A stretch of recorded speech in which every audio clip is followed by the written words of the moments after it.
Today on the podcast, I am thrilled to have the remarkable Leah Wren. Leah tells her own story of how personal tragedy has acted as her fuel to live life in the way of her choosing. Within this conversation, we talk about grief, permission, boundaries, and how simply choosing differently can change the trajectory of your whole life. This is a conversation not to be missed. It's heartfelt, it talks about life in the best times, the worst times, and everything in between. And it's such a brilliant conversation that I am really excited to share. I hope you enjoy listening. Hello and welcome to the Happy Thriving Mums podcast, the show that talks about the challenges women face whilst navigating motherhood and perimenopause. Family life is often far from perfect, but this podcast aims to help mums reconnect with themselves, find the magic amongst the mess, and offer simple ways to prioritise their own health, fitness and well-being to allow them to truly thrive. And it doesn't stop there. This show also includes amazing stories from remarkable women who help others to be the best version of themselves and dare you to truly believe that your dream life is available to you, because it is. We only get one life, little moments and challenging ones, but how we choose to show up matters. So grab a coffee or a tea, take a moment for yourself, and let's navigate this journey together. I am delighted to welcome to the Happy Thriving Mums podcast, Leah Wren. Hello, Leah. Hello, Amanda. Thank you for your invitation. I am so delighted that you're here, and I'm really excited to talk to you today and just to share your story with everybody. So, I always start the podcast in the same way when I have guests, and I'm really excited that you're my first guest back after a little break. So I start with what I call the school run pitch. So you are in the midst of the school run, you've dropped the kids off, you know that you've got to run off to your next meeting or wherever it is that you need to be. And there's some mum that just grabs you quickly and asks you a question, and then they say to you, "What is it that you do again?" What would you say in that brief amount of time before you've got to run off to wherever you're going? I love this question. This is so good. So I would say I am just trying to actually imagine the situation now, because now I'm thinking about it. I'm thinking about the answer being very different. But I think what I would say is that I just help mums make really good money. I think like that's the quickest way to say it. But the slightly longer version of it, if I've got time and the kids aren't pulling me in every single direction, I would say that I specifically work with mums who have been through really painful change and that are ready to live the life of their dreams via a business that allows them financial security, and most importantly, allows them time with their children and time to heal from the experience they've had. It's such a beautifully put description of what you do. And just a bit of background, Leah, I work with Leah. She is my business mentor and she's amazing at what she does. And her coaching is fantastic. So I'm really excited to have her here today and talk about what she does and share her story as to how she got to where she did. So what made you decide that this was the route for you? What made you think, actually, this is what I want to do? I want to help these mums through all these different things. I think a lot of things, personal experience. You know, my personal experience was that I needed a business that could allow me to make money and also at times, you know, have a period where I am low key, not needed too much. And like I said, had time to heal. But for my whole career, when I look back on my career, so my background is mental health and social work, and something that I was always really inspired by, especially when I was learning, whether it was, because you do a bit of research for your, you know, I did a psychology degree and social work masters. And each time the research I was doing, when I had an opportunity to think of something myself, it was all about women. How can we support women? Like, what's going on for women? So I think it's just naturally, it's that natural interest in, like, what do you mean more women die in childbirth? More Black women die in childbirth than white women in the UK. Like, what are you on about? This makes no sense. Or what do you mean that women are more likely to be in poverty? Like, all these things used to make me feel so infuriated that they were present. And that was very much shaping the work I was doing, my career work and my interest there. And then suddenly I had an opportunity to really think carefully about, well, what do I want for my business. Like, you are given an opportunity as a business owner to literally create something that is uniquely you. So I spent a lot of time thinking, well, what was always my interest? Like I said, healing had to be a big part of it. Like, women that have been through the flames and are trying to survive and also enjoy their kids and also enjoy their life, but they're also bringing that understanding and that stark reality, especially as a social worker, that there is so much inequality in the world and in life. Like, on my street now where I live, there are going to be people, especially women, experiencing some really challenging situations. And finances and education are the best way. Like, research will tell us, there's so much research to support it. Income and education are the precursors to basically a happier, less stressful life. So regardless of what life throws at you and the experiences you go through, if you've got access to money, you're actually going to be less impacted. And that's ridiculous. I hate that. It makes me infuriated that that's our reality. But it now fuels me to support women in whatever situation they're in to have access to a life they love, not just like a life they love for their kids, a life they love for themselves. I feel every word that you just said there, because I think, what are we in 2026? The fact that all of that is still true today is just, it's madness, really, isn't it? When you think about, there's still so much inequality. And regardless of, as you said, where you are, it could be the street that you live on, it could be somewhere else. And it's just, you can't quite believe it when we are being told continuously, all these things are improving, this is getting better, there's less of a gender gap. But then you think, why should there be the gender gap in the first place? But we know historically there is a lot of things which have happened to lead us to where we are. And it's got a whole lot better than it was, but there's still room for improvement. But the fact you want to kind of take that on and move forward with that to empower as many women as you possibly can is, I mean, what more reason do you need? It's amazing. So thank you for sharing that with us. So let's go back a little bit. So you said you started off in social work with your interest in mental health and psychology. So how or whenabouts did this change happen? So moving from your career in social work to where you are now, what was kind of the steps to take you there, or to get you here? It's such a long story. It's like, well, I suppose it's a long story because it started really in 2005 when I look back at, the career and where I was going with things. For me, to summarize, looking back at those early days, it started as a woman who felt that her value, the only way to be some value in the world was to give as much as she could. And if she wasn't given until she was depleted, then that was just a sign that actually she was being selfish and she had more to give and she was withholding it. So I was shaped by my early years in my career was shaped by this desire to have some kind of value and worth and prove that I was valuable enough to take up space. So then I found myself in jobs that were providing services to people. And I loved it. I did love it. There was so much, and I still do now, still miss it. I love how predictable we are as human beings, but also how completely unique we are as human beings. So I was always kind of really interested in working with people in that sense and understanding their unique experience. And I was also really interested in supporting people to make change. It's all about initially like that kind of like motivational interviewing style of things, or solution focused therapies, things like that. That was always part of what I did and what I brought into my work and what was unique about Leah. And then, so I spent a long time trying to build a career, but because I was, I now know looking back, because I was looking for this unachievable part of myself, like this value that was never going to come, because I was looking to get validation from outside of myself rather than within. So I was never going to access that. It's like the carrot being dangled. So that was the life I would have been trapped in, actually. I do think strongly that I don't think, I know I'd be a totally different person if I hadn't had the most cataclysmic, like life shattering experience when I was 32, I think I was, so first of all, again, I'm going to go back. I told you it's a long story. So first of all, I had my first child when I was 17, and I spent so much time, again, like working, really trying to create a life and financial security for my son, Mason, who's now 24 and the most amazing man. I love him. I'm so proud of him. Thought really carefully about the man I would welcome into my life as his stepdad, because I was a single mum, and held off on having any more children until I was certain it was going to be fun, because I didn't want to upset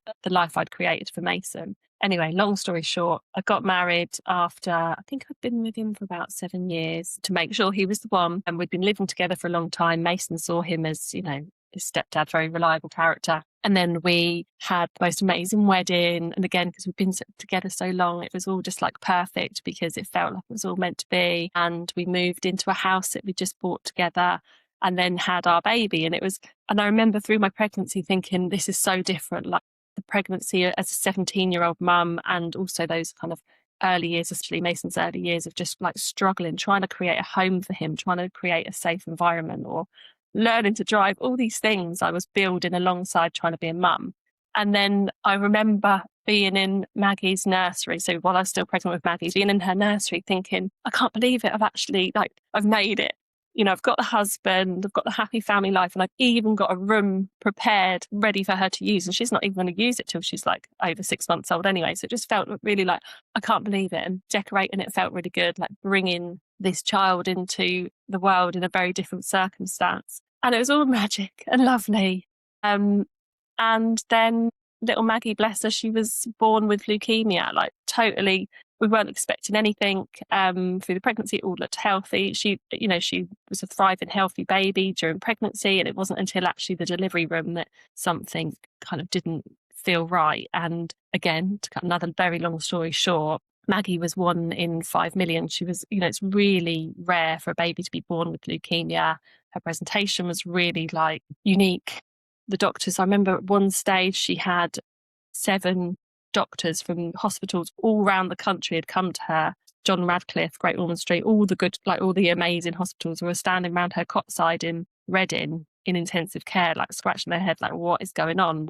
Anyway. So it turns out little Maggie had leukemia, and her first 11 days of life, really, she shouldn't have survived. Like, it's incredible, her journey, and what she did to kind of survive those first 11 days. I just remember looking at her thinking that, I just remember knowing that if I got the opportunity to know the colour of my baby's eyes, because, when they're born, you don't even know what colour their eyes are dark. You don't know what colour their hair is going to be, like whether it's going to change. And I remember just thinking, if I get to know the colour of her eyes and the sound of her voice, I said, I was praying to whatever God was out there, to pray into the universe. I promise, just let me get to know my baby.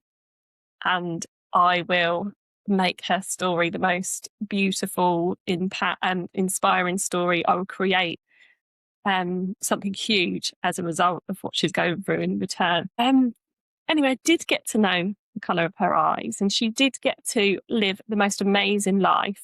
But sadly, her life was cut short at 18 months old, or just under 18 months old. But still to this day, everything I do in my business, everything I do in my life for me and my children is based on that promise of, like, I'm not going to take it for granted. Like, Maggie, blew the world apart. Everyone that knew her, everyone that knows her now but never got to meet her, no one's life has been unchanged as a result of it. So it kind of was a very long answer to the question, but basically the business I'm creating now is not just a legacy for me, it's a legacy for my Maggie May. For everything she taught me, and to make the world a better place, because she did get to be here for a little while, and she did get to stay long enough for us to get to know her, albeit too short. And then also with that, my natural kind of my innate devotion to empowering people, supporting people through the most difficult days, and supporting people to make life what they want. That's always been shaping what I did. So I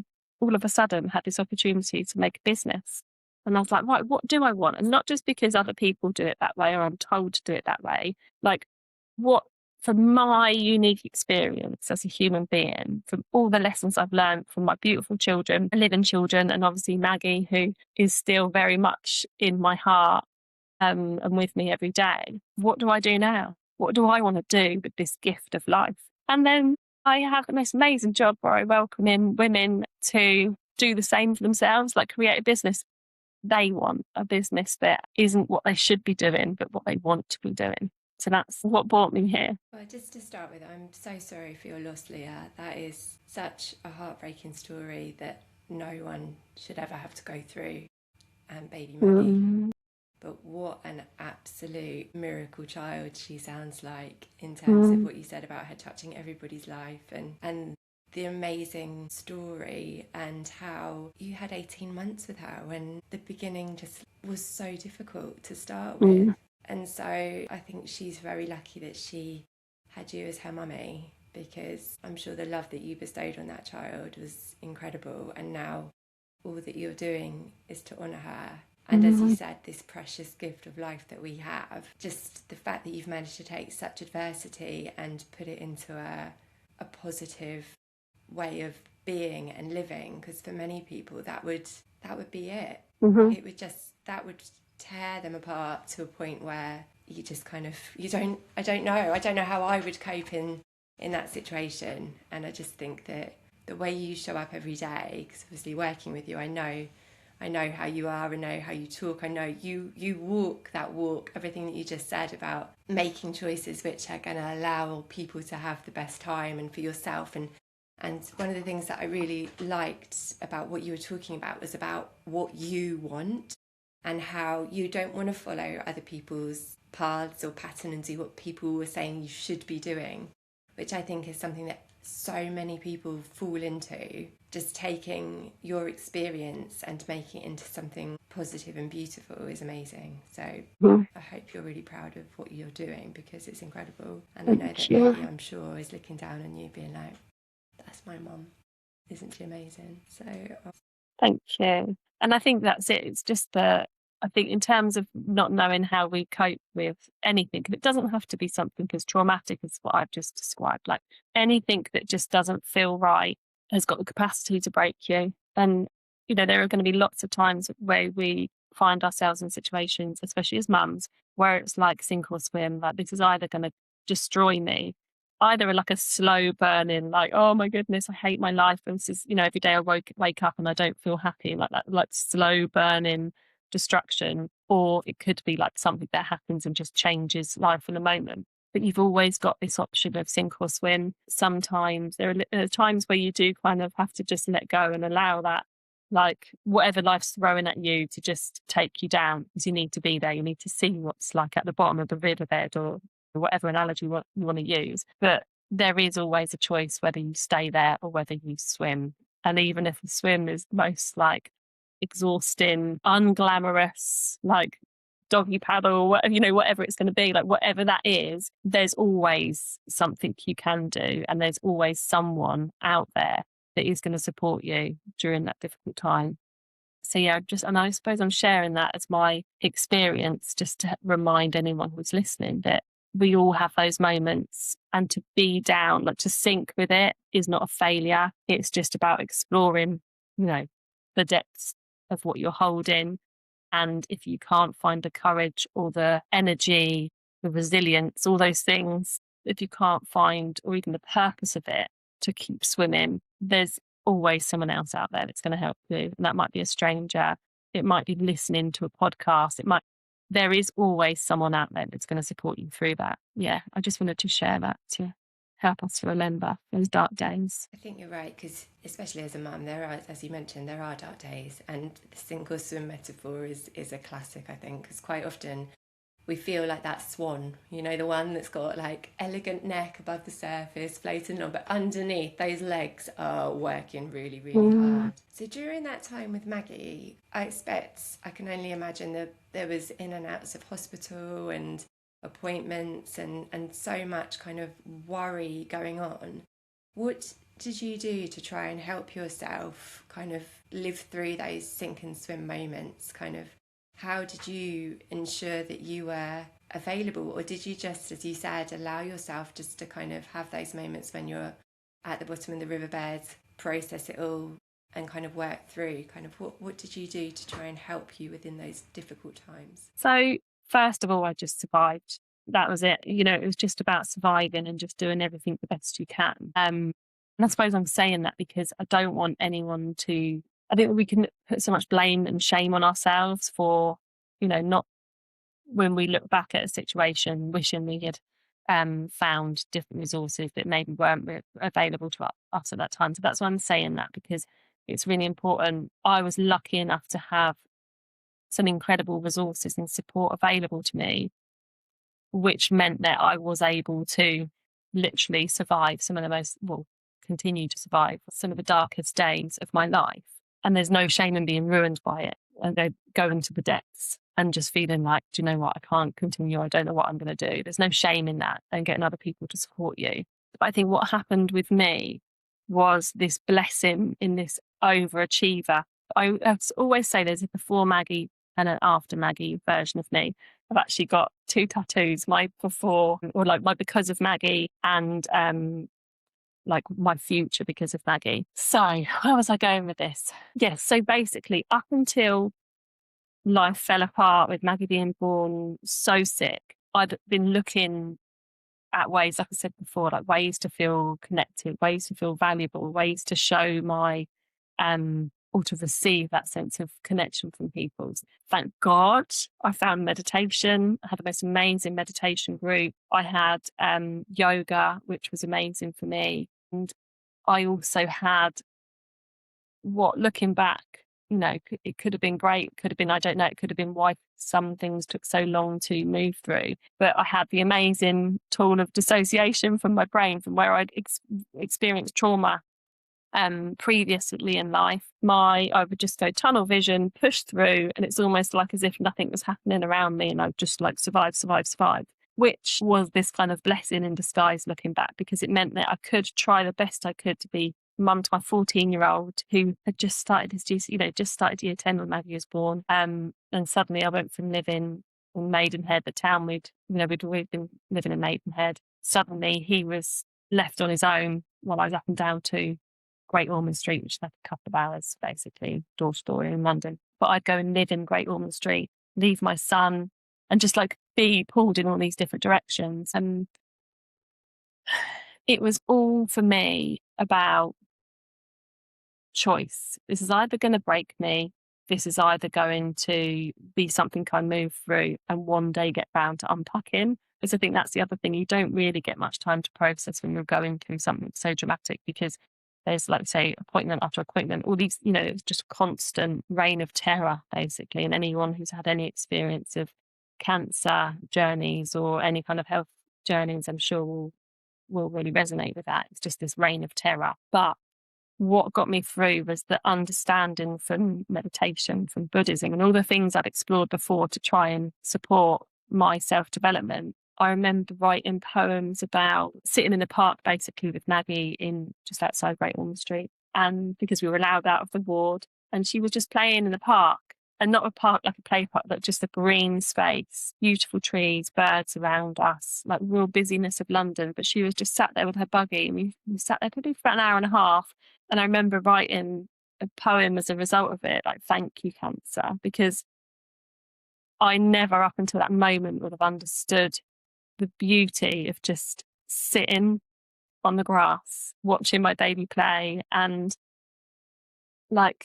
just the power and the gift that every moment is, both as a mum, but also as a person to be here experiencing this life. So they're the kind of tools I use to keep me going, like real presence of, okay, so this is horrific, but what is the gift in it? Where's the light? Where's the reminder that, there's always, there just always is. There is always a glimmer, a spark, a twinkle. It could be a burning huge light. It could just be a tiny flicker. There is always light in the darkest days. And that's my hermit tattoo. So the hermit card from tarot, which is all about Maggie holding up for me, Maggie holding this light in the darkness. So you were talking about how even within the darkest times, we need to try and look for light, and that it's not got to be a bright light. It hasn't got to be those like spotlights, but sometimes just like the tiniest kind of flicker can bring joy, and maybe not necessarily joy, but kind of more meaning and presence to those certain situations. And then you also mentioned about all of the things that you've been practicing previously, also was so helpful to you, such as your meditation and making choices to allow you to still live in those moments. And I think sometimes it's very hard to be in those moments when, just normally actually, not even when you're going through particularly difficult times, just in the day to day, you can just be like lost amongst all the different things, your to-do list and all of those things. But I really liked what you said about the idea of choices and how you chose differently during those months with Maggie, and kind of what things did you choose? Like, do you think that your choices were completely different because of the situation that you were in compared to what they might have been if everything had been slightly different or completely different? Yeah, I think so. The gravity of that, yeah, for me, I can just see in a moment, like I was saying earlier, that there was this sudden cataclysmic like change in everything. My whole understanding of reality was different, and it helped me to see so clearly what mattered and what doesn't matter, what's important and what's not important.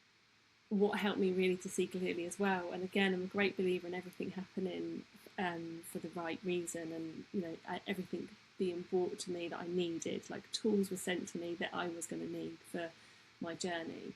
And I was laying really uncomfortably in a bed, like a kind of cot bed in the hospital with Maggie, reading the audio book. Listening to the audio book Yes Man by, is it Danny Wallace? Yeah, I think it is. Yes Man, basically. And it was just talking about the fact that he just decided to say yes to everything. Like anytime he had an opportunity or something came up, he was going to say yes, regardless of what this opportunity was. And I made a promise to myself in that moment, and I think this was probably the most powerful strategy or the most powerful tool that came my way to help me through those days of motherhood with Maggie, because anything that came up, any invitation, I would just say yes to. Any opportunity she had, I would say yes to. And I think it's just another demonstration of just like a simple choice and this simple mindset shift. And it's not that I want to minimise what we're going through or what our feelings are, but sometimes we can just be really present and able to simply decide to be this and that.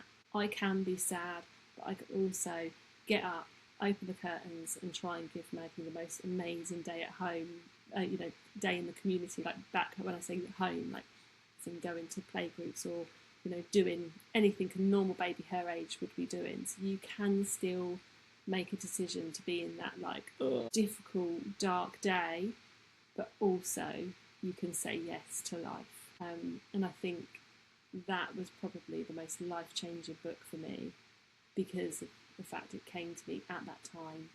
And I think it also has so much gratitude as a result of that book, because I know that I gave Maggie the most amazing time on this planet that she possibly could have had from a mother in that situation. So it's all about just making a decision. I think that's so powerful. And I remember I read that book, I think I was in my 20s, and I finished university and moved in with some friends. I think I'd just broken up with my boyfriend as well, actually, and it was one of those kind of books that I read, and I had a year when I tried to say yes more. Say yes more was my kind of like mantra. And I think when you do say yes to things, actually some incredible opportunities can come your way, and different experiences that you never dreamed up, like you couldn't dream are possible. But then thinking about that now, sometimes that yes isn't the right thing, is it? And then we could go into like the whole idea about boundaries, and sometimes when we, especially I think as a mum, you can say yes to so much stuff and then you're like, these yeses are not my own anymore, and I'm saying yes, like we touched on earlier, because you think you should say yes to something or you didn't. But I still believe that saying yes to more things, to allow more experiences, to allow more joy, to allow you to see that you can create magic out of small things, can actually be such an incredible way to live. And I think that sometimes, I know I sometimes go as, especially as a mum, I go default no fun. That is my default. My default is no. And actually, if I did say yes more, it would make such a big difference. So what kind of things did you say yes to then that maybe you wouldn't have done? And has this continued to now? Do you feel that you are still kind of saying yes in a way that you don't think you would have done. Yeah. And so before I answer that, I just want to say thank you, because that's a really important thing to remember. Like this whole, like, yes, compliance, keeping people happy, and like lack of boundaries, that's a totally different thing. I guess from what I'm sharing was the experience of reading this book as like a social experiment, an experiment. What happens to my life if I say yes to everything that comes my way? So, for example, then what has changed for me is the fact that my no is a lot clearer. Like there's this like validation in this, like, oh no, not for me, no thanks. And I think that's really, really important. But I've gone off the answer of your question again. Can you remind me of the question? No, I think what you just said is really important, because I think unless you know what your no is, you do say yes to things you shouldn't be saying yes to. And it is that there is a distinction between a like, yes, this is for me, this is what I want to do, and a yes to people please, or because society deems this is how you should be doing whatever it is. So no, I what you just clarified there and the way you described it was really important. But the question that I asked you was there any like defining things that you felt that you said yes to maybe in that time with Maggie, but how that's kind of like also carried on since? Like have you found yourself saying yes to things that actually you might not have ever imagined possible or happening, and just by being willing to open yourself up to these opportunities, how that has kind of affected you or changed your life? I think by the very fact, and I'm smiling listening to this question, because by the very fact I'm here, like I can just feel so strong. I'm really proud of myself for everything I moved through with Maggie, everything Maggie taught me, the whole journey I've been on as a mother of a dead baby. Like, because I do very much still feel like I am her mum, and she's this relationship continues in my physical reality because of everything that we did go through together and continue to go through, we as in me and Maggie. I absolutely have not been willing or able to tolerate my life from before, and it took me a good few years to finally break free from it, because like all the shoulds and all the, well, this is just how it should be, or this is how people expect me to behave, or not knowing where to access support, that it would have been so easy at so many points just to be like, oh fine, give up on this dream, just give up, just don't do it, it's not going to work, just go and do the sensible thing, go and do your career that's, yeah, it's breaking you, and knowing that something could be so different, or life could be so different for you, is like literally crushing the life energy from you. I just couldn't, like, because I'd made this choice to myself, and because I'd sinned, I just couldn't accept that old version of my life again. And it did mean that I've had to go through quite a long period of like, but my mind knows what I want, but I don't know how to get there. And that was really hard, really challenging, and really crushing, because I just took it as failure until I realised the magic of the nervous system, and just realising, well, yeah, my mind has learnt this new thing, but my poor old nervous system is still stuck in this like terror of like, be a good girl, don't break, don't leave the streams, do what you're expected to do, and be of some service, please. Don't you dare take any time for yourself. Don't you dare like put this in. You put your family's finances and your family's stability before anything you do. That's it.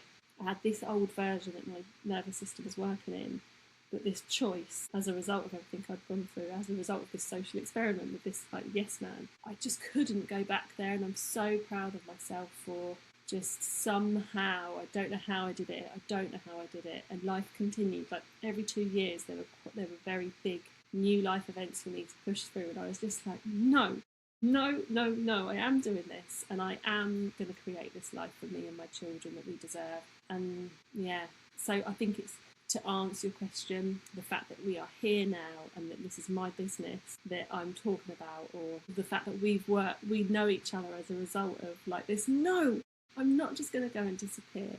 I fought so hard to be here.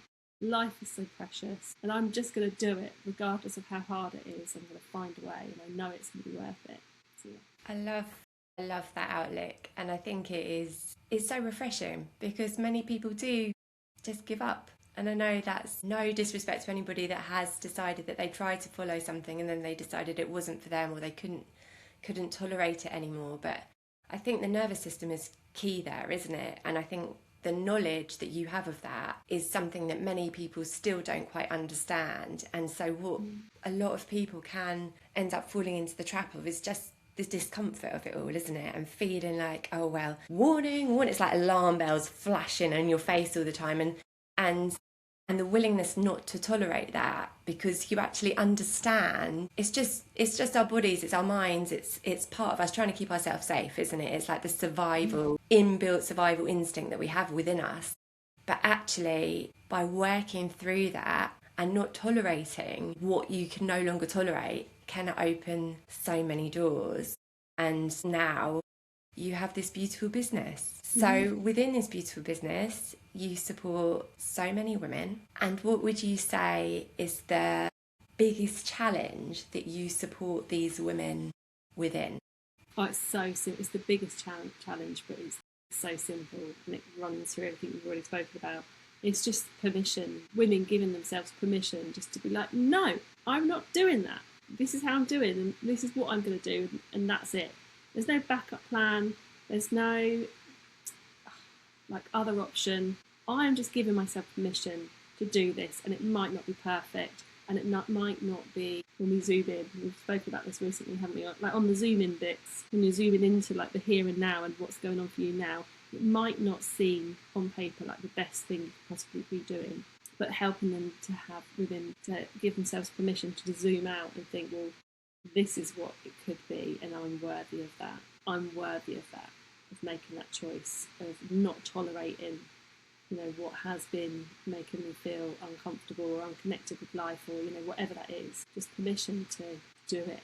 Because, the only difference between a business coach, say, for example, I've just been to this networking event, and well, not networking event, it's more of an inspirational event, the Manifest Festival in Newcastle with Mari. The only difference between the people in the room earning their income from their business and the people who are just looking up thinking, I wish that could be me, the only difference between them is literally the fact that one's doing it and one's not. It's nothing to do with, don't get me wrong, there are different struggles that you have to move through, but it's nothing to do with how clever you are, how good you are on stage, or how clear you are speaking, or how much knowledge you've got to share. It's nothing to do with how much money you've got in the bank, or how many kids you've got, or it's nothing to do with anything. It's just the fact that one person has made the decision, this is my future, this is what I'm creating for myself, this is also my current reality, this is what I'm going to build for my current reality, and I'm going to do everything I can to get there. I'm going to take action. And the other person is just in this paralysis. Again, no blame, because I think we have to be there. This is one of the sink moments of what is it at the bottom of this ocean that I need to see. But that's it. It's just one is doing it and one's not. One is saying, feel the fear and do it anyway. One is saying, I don't know how, and the other one is saying, I don't know how, but I know I can find out. It's just literally wherever you are with whatever decision you're making, whatever's going through your mind in terms of what you want your reality to be, the only difference between you succeeding and not succeeding is doing something, anything, just doing something about it, taking inspired action. Love it. You make it sound so simple. But it is. It really is. And it's ridiculous how we get ourselves so wrapped up. It really is. It is that simple of I am that person. I am worthy of a business that is, bringing in X income. And it is just as simple as looking for every single opportunity that's possibly going to take you that first step to that destination. And it's terrifying. Yeah, it can be terrifying. It can be terrifying, but it is that. I always talk about that idea of the compound interest of things. Kind of every day, if you're taking that little step, that little step, that little step, that little step, in a year, you've taken 365 steps, and that has got you a long, long way on your journey, hasn't it? Mm-hmm. It's the other one that I really like is the idea that if you're a pilot flying a plane and you change the trajectory of that plane by even 1 degree, you end up miles and miles and miles and miles away from where you were meant to be going. So I totally agree with what you're saying. It is, and I love the term inspired action. It's one of my favourite terms because I think you just have to be brave, and it is It goes back to the nervous system again, doesn't it? It's giving yourself permission and just deciding. I think we've got a theme here. We've got choices, we've got nervous system, we've got brave, inspired action, and just being willing to not tolerate what you've been tolerating if you feel that you need to make a change. I think all of those things that you've mentioned are amazing and inspiring, and I think there's so much that we can learn from that. So fast forward to where we are now. The idea of this podcast is not to say that we are perfect and we are happy and we thrive every day and we're like flying through life and all the kids behave beautifully all the time, all of that, because we all know that that's just not true. That's not a lived experience. But the idea is to try and share ways to allow mums to be happier, to thrive more in as many days as possible. And I think we've covered so much today with your story, with your ideas of what you did in the darkest of times, to also how you then inspire those that you work with and those around you. But now, is there anything different that you do which allows you to be happy and thriving on a daily basis? Again, I'd say it's about permission. It's about, on a daily basis, permission to choose myself, permission to say. So, for example, picked opportunity to share this. So I'm in my running top this morning because I had an opportunity to go for, I knew I just needed to get out, go for a run, or just like use some energy. But then I was like, well, I'm not going to have time to get back and look presentable. But I was like, I don't care what I look like. I care what I need. What I need right now, it's a beautiful morning. I know this is what my body needs, and I'm going to gift that to myself. So I literally made a conscious decision of gifting myself what I needed, which was to have a lovely opportunity to be out in nature, feel great, and then look now like in the sports top, like it rather being. That's because, I made a conscious decision just to give myself permission to do it my way because it felt good. And I was thinking, like, is it really gonna like take value away from what I'm doing, what I'm wearing? No, it's not. And again, as women, we've like put all this value on how we look, how we present, and being a good girl and doing the right thing. But actually, no, the world needs more permission. Women, mums need more permission. So I would say, just give yourself permission to do the things that make you feel good. I think that is the best advice ever, because I think we don't. And so, yeah. And it's just learning that that is a safe thing to do. It's a good thing to do. And it's a necessity. I think without that, we just spend our whole lives being like, oh, I'll just do what's expected of me, or I'll just do that. And that's when I think you get like that inner resentment, and that can lead to all kinds of burnout, all kinds of horrible feelings and discontent, which then kind of like branch out into different areas of life, which it just doesn't have to be like that, does it? So giving yourself permission is just amazing. So thank you. Leah, thank you so much for spending your time with me today and talking about your amazing story. Is there anything you would like to share with the listeners about what you do or things coming up that you would like to invite them to or share with everyone so that we know what's going on? Yeah, I would love to. But first of all, I'd just like to say one more thing on that, kind of, for anyone who's like, yeah, I know what I want, but I am stuck in, I'm stuck in this situation. Like, we know that we are a product of our reality is a product of what we're willing to tolerate. So say for example, anyone listening thinking, I just don't know what to do. I know where I want to be. I don't know how to get out of this situation. Then I would just say, fill your brain and your experience with as much information on people that have done it, that have broken the mould, that are doing something differently. And that's your first step, is just nourish yourself with examples of people that have succeeded in that. And then you will naturally find your own process. So yeah, anyone who's feeling in that like paralysis of like this, I just don't know where to start, look to people who have done it and listen to them, nourish yourself with that information, and you will naturally find your right next step. And then in terms of, so I run a business container, and I love to welcome in mums who are committed to making a business that fits around them and their responsibilities, their children, and fits around their journey through healing or becoming, whatever that is, with the space to become who you are. So if you'd like some more information on that, I'll share the link with Amanda, so you can book in a call with me just to find out what that's about and what we do and how you could explore coming into that world. And then also I do what's called the lunch break that changes everything, and that's on Thursday. Very similar to a podcast setup. It's just where someone comes in who's relevant to mums in business and shares information on or tools or strategies for you to make those first steps and start building a business that is going to be, well, that is going to allow you to access financial security, as well as like a wholesome, happy life that's balanced with all the things you love doing, as well as bringing in the money, because that's important. Sure is. And I can totally recommend both of the things that Leah has mentioned there. Her container is a beautiful space to be in, and I know I've benefited from it hugely. And also her lunch break that changes everything. She's had so many different people on there, and some of the ideas that have come out of that have been brilliant. So thank you for giving the space for people to come and join and work with you, and thank you for sharing your beautiful story today. And I really am sure that you've inspired so many people from what you've said. So Leah, thank you so much for being the most gorgeous guest. It's been a pleasure having you. Thank you for inviting me on, and thank you for everyone listening who is showing up for themselves and making this decision to give themselves permission to live fully.